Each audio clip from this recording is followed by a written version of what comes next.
Jadi di sini saya tidak melihat adanya empati pada kondisi emosional siswa dan ego dari siswanya, dan juga merasa kayak aduh, kepala sekolah ini kenapa mentang-mentang punya kekuasaan dan segala macamnya ya. Seharusnya melakukan peneguran saja atau memanggil orang tuanya ke sekolah saja, tidak perlu melakukan penamparan terhadap siswa tersebut gitu. kepala sekolah itu seharusnya itu bisa diharapkan dapat membimbing, mencontohkan perilaku yang baik dan juga menegur dengan cara yang mendidik.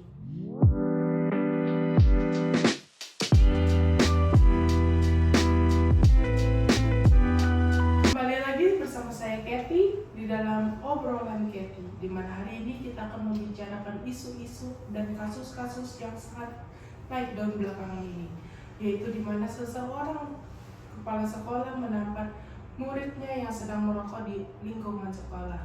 Kenapa kita angkat pembahasan ini? Karena pembahasan ini memicu banyak sekali pro dan kontra dari publik. Nah, oleh karena itu, hari ini saya akan mendatangkan pakar dan narasumber yang sangat berhubungan dalam kasus ini. Oke?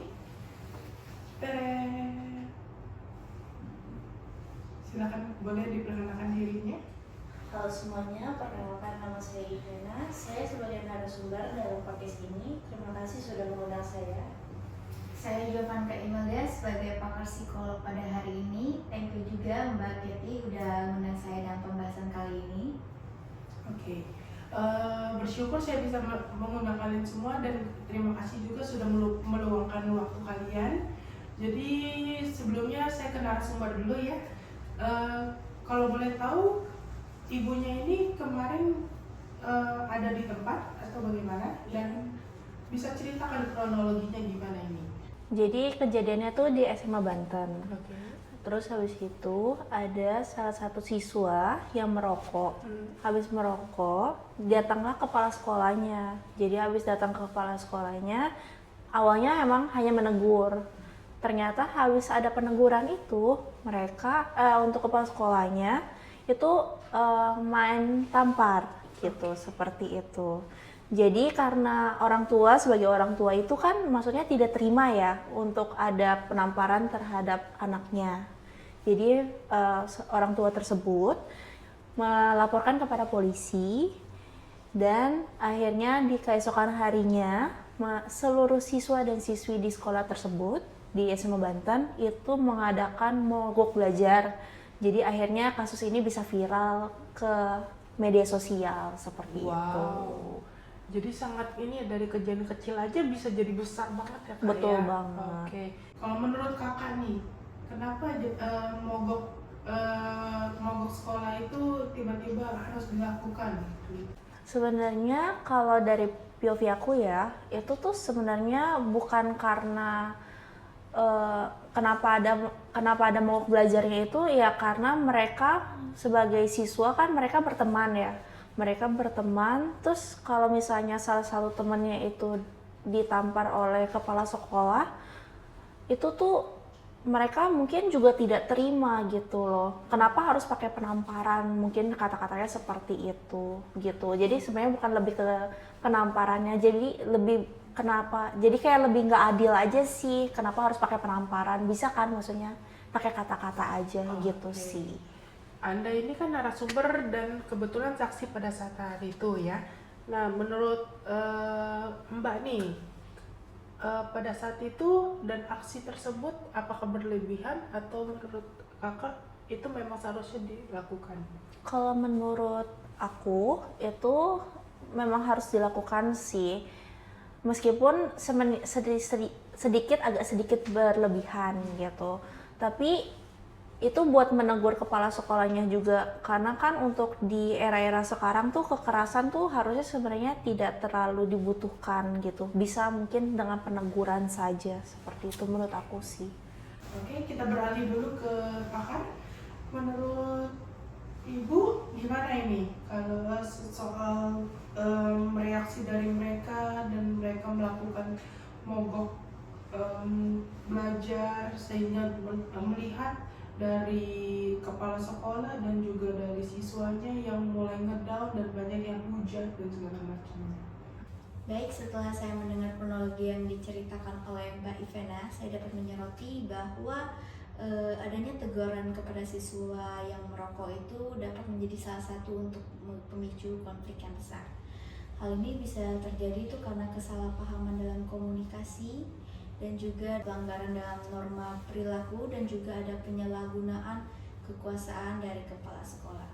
Baik, secara verbal kepala sekolah itu menyampaikan teguran karena siswa itu melanggar sebuah aturan. Namun apabila dikaitkan secara non-verbal, tamparan itu dapat menjadi pesan yang lebih kuat. Menurut De Vito, ketika pesan verbal dan non-verbal itu tidak selaras, orang akan lebih mempercayai bagaimana pesan normal itu disampaikan.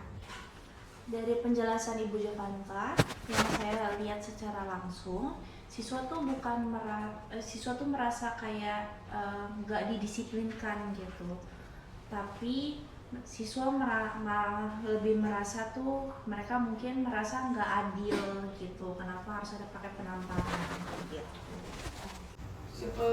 Berarti dari komentarnya itu lebih ke narasumber dan gimana Anda menjadi saksi pada hari itu ya.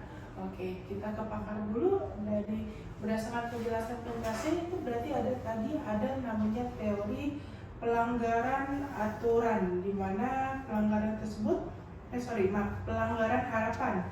Boleh dijelaskan dari Ibu Jovanka apa itu pelanggaran harapan dan boleh dijelaskan kaitannya apa dengan kasus ini?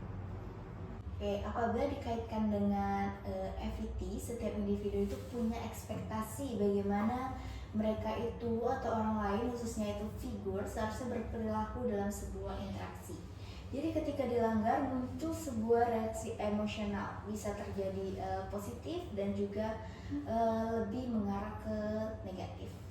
Namun dalam konteks ini, kepala sekolah itu seharusnya itu bisa diharapkan dapat membimbing, mencontohkan perilaku yang baik dan juga menegur dengan cara yang mendidik. Namun kepala sekolah di sini itu menampar siswa di mana hal itu dapat melanggar sebuah ekspektasi sosial dan juga moral. Dari tindakan itu akhirnya itu dapat muncul bagaimana perasaan marah serta kecewa dan juga dapat memicu bagaimana reaksi besar saat adanya aksi mogok tersebut. Oke. Jadi kalau berdasarkan dari penjelasan Anda dan Anda menjelaskan kaitannya dengan pelanggaran harapan, bisa disimpulkan kalau misalkan tindakan tampar-menampar tersebut dianggap melanggar harapan sosial. Apa gimana ini? Betul sekali Mbak, apalagi jika dikaitkan dengan budaya Indonesia, guru dan kepala sekolah itu menjadi salah satu figur yang lumayan dihormati para siswa. Namun apabila pemimpin kita itu melakukan kesalahan dengan menegur dengan cara menampar, itu bisa menjadi pelanggaran yang lebih kuat. Nanti kita kembali lagi ke narasumber, di mana Mbaknya tadi udah dengerin penjelasannya dengan teori-teorinya dan segala macamnya. Dan menurut dari Mbaknya nih, boleh dikomentarin karena kan pertama dari kalian pun kalau dari pakar itu kan beda tempat dan sedangkan kakak ada di tempat pada saat itu. Oke, boleh dikomentarin atau merasa kayak gimana, boleh diutarakan. Jadi kalau yang aku lihat secara langsung, siswa tuh merasa bukan merasa ditegakkan aturannya, tapi mereka membahas soal harga diri mereka gitu. Apalagi soal harga diri yang ditampar oleh si kepala sekolah. Seperti itu. Oke, berarti kalau berdasarkan dari kakaknya, mbaknya menjelaskan, berarti itu ada soal tentang dengan ego dari siswanya dan juga merasa kayak, aduh kepala sekolah ini kenapa mentang-mentang punya kekuasaan dan segala macamnya ya. Oke, saya beralih dulu ke pakar. Jadi menurut dari ibu sendiri, berarti dalam kasus ini ada kekuatan ataupun melihat kekuasaan seperti itu ya? Ada betul sekali. Namanya itu teori kekuatan. Boleh dijelaskan apa teori ini dan boleh dikaitkan juga dengan kasus ini bagaimana? Dalam sebuah hubungan antara kepala sekolah dan juga siswi ini bisa dikaitkan dengan dua kekuatan yang lebih dominan. Yang pertama ada legitimate power, di mana kepala sekolah ini memiliki otoritas formal. Lalu ada juga yang namanya coercive power, yang dimana kemampuan untuk memberikan sebuah hukuman. Tapi sayangnya coercive power ini digunakan secara berlebihan pada kasus ini, yaitu dengan kekerasan, sehingga itu bisa memunculkan ketidakadilan. Berarti berdasarkan dari penjelasan dari kakaknya dan ibunya, berarti terjadi konflik yang lumayan cukup besar ya di dalam kasus ini ya. Oke, bisa dijelaskan gimana dan konflik ini, boleh dikasih komen-komennya mungkin? Betul sekali, di mana kasus ini itu dapat memicu sebuah konflik, yaitu konflik interpersonal. Ini terjadi secara bertahap, yang dimana terjadi latent konflik terlebih dahulu. Hal ini ditunjukkan dari bagaimana aturan merokok yang dilanggar. Lalu ada perceived konflik ditunjukkan dari siswa yang merasa diperlakukan secara tidak adil. Lalu ada manifest konflik dari tamparan, escalation konflik yaitu dari aksi mogok, dan juga resolution dari penonaktifan kepala dari sekolah. Oh, berarti seperti itu ya. Jadi menurut ibu dalam kasus ini sebetulnya sebelum terjadinya aksi tersebut dan kasus tersebut, berarti seharusnya konflik ini bisa dicegah dari awal ya. Sebenarnya itu bisa dilakukan apabila kita menggunakan komunikasi yang tepat dan juga komunikasi yang baik dan tidak menggunakan sebuah kekerasan. Jadi dari situlah kasus ini itu bisa nggak sampai seramai ini, dan juga siswa itu tidak mogok sekolah. Kasus ini juga dapat melanggar sebuah hukum. Berarti dari cerita dan penjelasan dari ibu tadi, berarti ini termasuk ke pelanggaran hukum ya? Boleh dijelaskan juga hukum apa aja yang dilanggar dalam kasus ini dan siapa yang melakukan hal tersebut? Baik, jadi dari kasus ini itu dapat disimpulkan ada beberapa hukum komunikasi efektif yang dilanggar. Yang pertama itu ada empati. Jadi di sini saya tidak melihat adanya empati pada kondisi emosional siswa, dan juga kesesuaian, karena hukuman fisik itu tidak sesuai dengan konteks bagaimana pendidikan itu diberikan. Lalu ada kejelasan, yaitu pesan yang disampaikan lewat emosi bukan kejelasan. Lalu ada umpan balik, komunikasinya itu hanya satu pihak saja. Oke, mari kita beralih dulu ke narasumber. Tadi kan sudah dijelaskan oleh Ibu Jovanka dengan panjang lebar, dan dia benar-benar sudah menjelaskan apa itu dari teori-teorinya. Menurut narasumber sendiri bagaimana? Dari yang baru dijelaskan oleh Ibu Jovanka, saya setuju dengan 2 poin yang dijelaskan oleh Ibu Jovanka, yaitu poin empati dan juga umpan balik yang sangat penting. Jadi untuk poin empati itu untuk agar tidak terjadi kesalahpahaman antara kepala sekolah dengan siswanya. Sedangkan untuk umpan balik, menurut saya itu agar mereka masing-masing juga memahami satu sama lain, seperti itu. Berdasarkan dari komentar dari narasumber, kita beralih dulu ke pakar. Menurut dari Ibu Jovanka, bagaimana dari komentar dari narasumber, dan boleh ditanggapi mungkin? Benar sekali, seperti yang disampaikan oleh narasumber, poin tersebut menjadi sangat penting, di mana siswa itu tidak diberi kesempatan untuk mereka itu menjelaskan, sehingga itu dapat memicu bagaimana komunikasi akan menjadi gagal. Karena itulah hukum komunikasi efektif yang jelas menekankan pentingnya mutual understanding. Oke, baik, terima kasih penjelasannya Ibu Jovanka, dan untuk menutup dari pembicaraan kita dan obrolan kita hari ini, bisa kita bahas apa yang harus kita pelajari dari kasus ini, dan bagaimana kita buat untuk supaya dari komunikasi itu bisa berjalan lancar agar tidak terjadi kesalahpahaman seperti kasus ini. Dan juga menurut nanti juga saya akan meminta sudut pandang dari narasumber dari bagaimana sudut pandang Anda apabila kasus ini terjadi pada Anda dan bagaimana. Tapi sebelumnya kita ke pakar dulu ya. Oke, gimana ini Ibu? Ada beberapa hal. Yang pertama itu teguran, yaitu dimana teguran itu harus sesuai dengan norma komunikasi, bukan secara emosi. Jika dikaitkan dengan komunikasi interpersonal tadi, kepala sekolah juga guru harus sadar bahwa perilaku mereka itu bisa membawa ekspektasi tentang moral yang tinggi. Sekalinya melanggar itu dampaknya akan besar di kemudian hari. Lalu yang kedua, kepala sekolah juga harus sadar bahwa mereka itu membawa bagaimana harapan moral masyarakat yang tidak menyalahkan kekuasaan. Legitimate power yang dimiliki itu seharusnya dipakai untuk membina dan juga digunakan dengan secara etis, bukan secara buat menakuti dan juga menghukum secara fisik.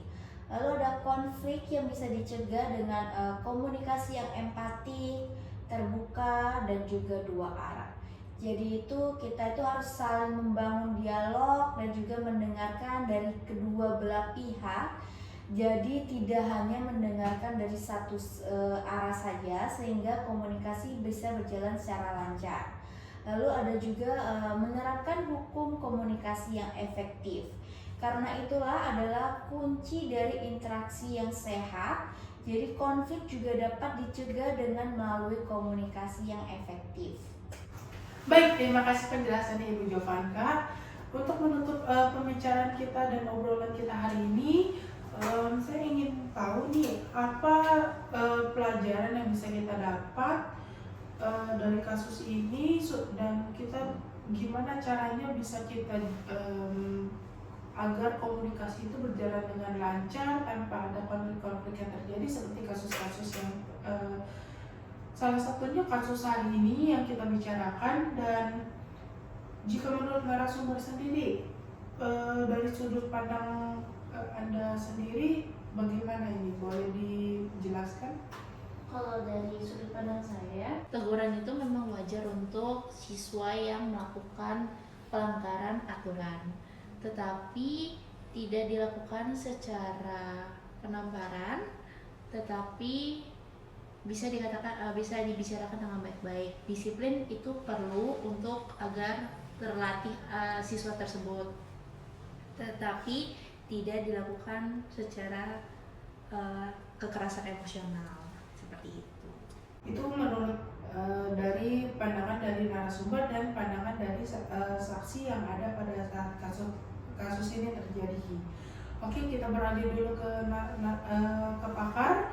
Apakah menurut dari Ibu Jovanka sendiri, apakah dari kasus ini bisa Anda jelaskan bagaimana, dan apakah ada pesan-pesan yang ingin Anda sampaikan terkhusus untuk dalam komunikasi, mungkin bisa untuk komunikasi kedepannya khususnya untuk netizen bisa berjalan lancar tanpa harus ada konflik-konflik lagi yang terjadi.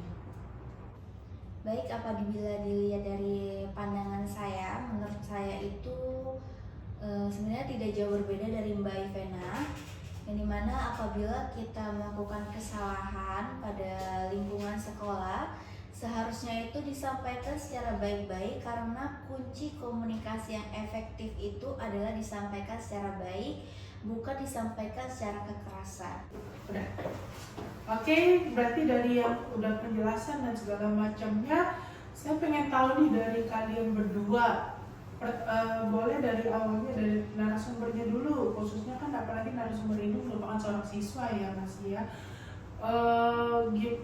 Boleh nggak kasih kasih tahu ke netizen ataupun ke siswa-siswa lain, apakah boleh seorang siswa itu merokok dan bagaimana lebih baiknya?